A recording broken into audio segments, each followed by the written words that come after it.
آج دنیا بھر میں میمنوں کا عالمی دن منایا جا رہا ہے۔ اس سلسلے میں جدہ میں بھی ایک بہت بڑی تقریب ہوئی۔ آئیے دیکھتے ہیں امیر خان کی رپورٹ جدہ سے۔ جدہ میں میمن ویلفیئر سوسائٹی نے پرجوش انداز میں یوم عالمی میمن کی مناسبت سے شاندار تقریب کا اہتمام کیا۔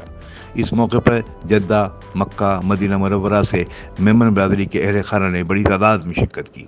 تقریب کے مہمان خصوصی حافظ یاسین عبدالکریم تھے۔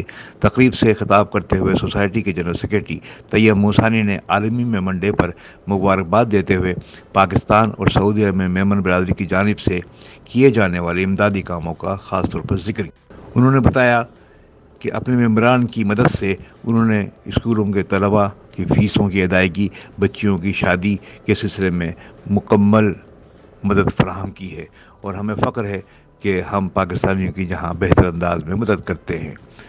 اس موقع پر سوسائٹی کے صدر حاجی عرفان احمد کونسلہ والا نے ماسا کی امدادی سرگرمیوں سے متعلق تفصیلات بیان کی۔